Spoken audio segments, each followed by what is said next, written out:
ఓం శ్రీకృష్ణ పరబ్రహ్మణే నమః. శ్రీ గురుభ్యో నమః. శ్రీమాత్రే నమః. శ్రీ గణేశాయ నమః.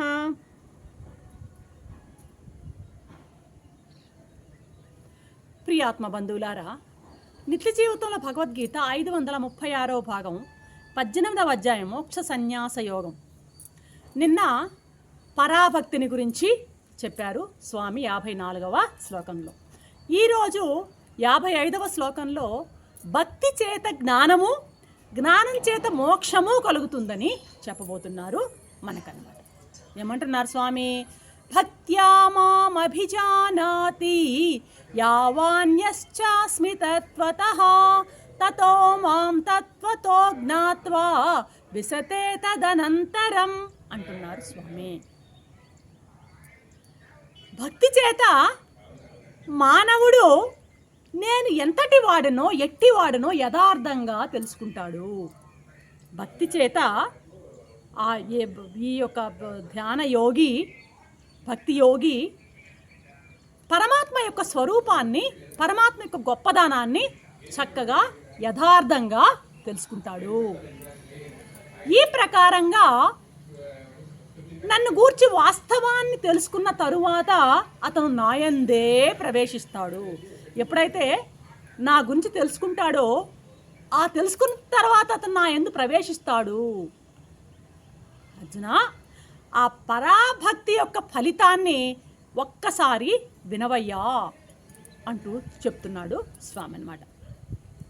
ఆ భక్తుడు నేను ఎవడిని, ఎంతటి వాడని అని ఉన్నదన్నట్లుగా తెలుసుకుంటా. అంటే పరమాత్మ యొక్క స్వరూపాన్ని, తత్పదార్థాన్ని ఉన్నది ఉన్నట్లుగా అర్థం చేసుకోగలుగుతున్నాడు. నా సౌపాధిక నిరుపాధిక రూపాలను తెలుసుకుంటాడు. సౌపాధిక రూపమేది, నిరుపాధిక రూపమేది? ఉపాధితో కూడింది ఈశ్వరుడు, ఉపాధి లేనిది సచ్చిత్తానంద పరబ్రహ్మం. సచ్చిత్తానంద పరబ్రహ్మానికి ఉపాధి లేదు. ఇక్కడ ఈశ్వరునికి మాయా ఉపాధి ఉంటుంది. అదేవిధంగా జీవుడు అనబడుతున్నాడు ఇక్కడ అవిద్య ఉపాధి. అవిద్య ఉపాధి కలిగినటువంటి జీవుని గురించి, మాయ ఉపాధిగా కలిగినటువంటి ఈశ్వరుని గురించి, అసలు ఉపాధులే లేనటువంటి సచ్చిదానంద పరబ్రహ్మను గురించి క్షుణ్ణంగా తెలుసుకోగలుగుతున్నాడన్నమాట. ఈ విధంగా తత్వంతో నా స్వరూపాన్ని తెలుసుకుంటూనే అతను నన్నే ప్రవేశిస్తున్నాడు. అంటే అంటే ఇక్కడ ఏంటి, ఒక్కసారి తెలుసుకోవడం అంటే పరమాత్మ యొక్క తత్వాన్ని తెలుసుకోవడం అంటే పరమాత్మ అయిపోవడం అనమాట. ఎలాగా? ఉన్నది ఒకటే కదా, రెండు లేవు. లోపల ఉన్నటువంటి ఆ జీవ మనకు ప్రత్యేగాత్మే, బయట ఉన్నటువంటి పరమాత్మ అనమాట.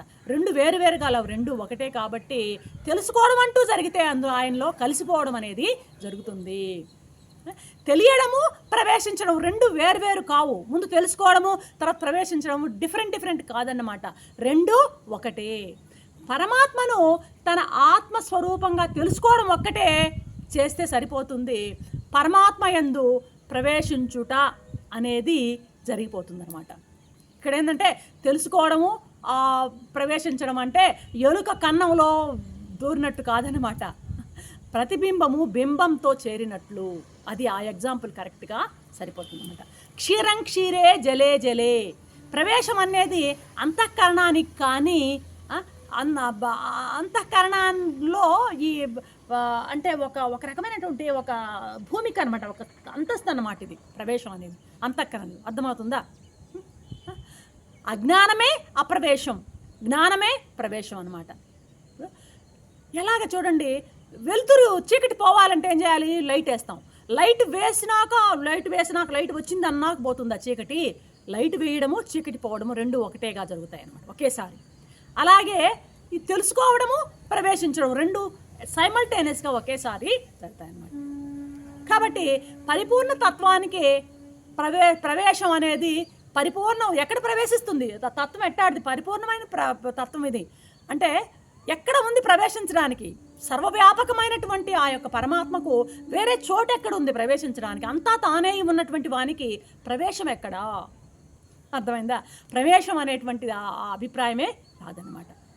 కాబట్టి తత్వతః తెలియడం, తత్వతః అంటే ఉన్నటంతా కూడాను ఆ పరమాత్మే అనేటువంటి ఆ విషయాన్ని తెలుసుకోవడమే ఆ పరమాత్మలో ప్రవేశించడం అవుతుందన్నమాట.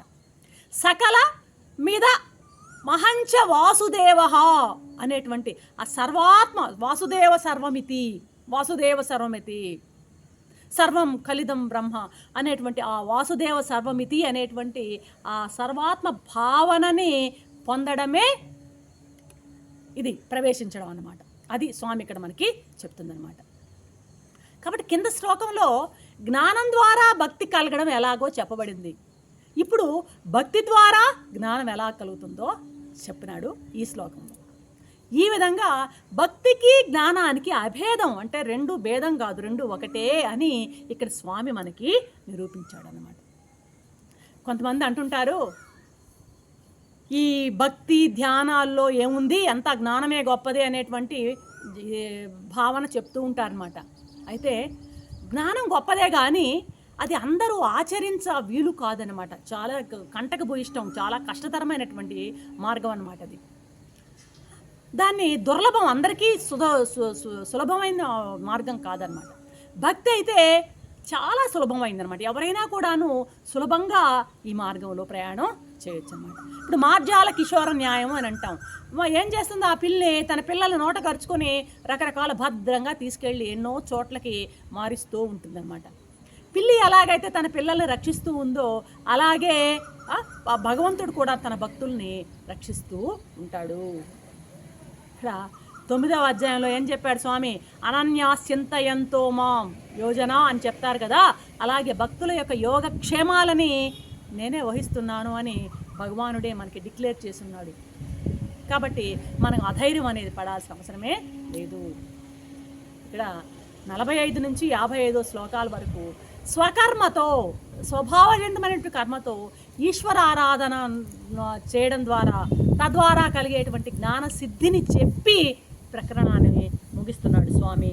రేపటి ఎపిసోడ్లో మరొక అంశంతో మీ ముందుంటాను. అంతవరకు సెలవు. సర్వం శ్రీకృష్ణ చరణారవిందార్పణం. ఓం శాంతి శాంతి శాంతికి. శంభో శివ శివ శివ శివ శివ శివ.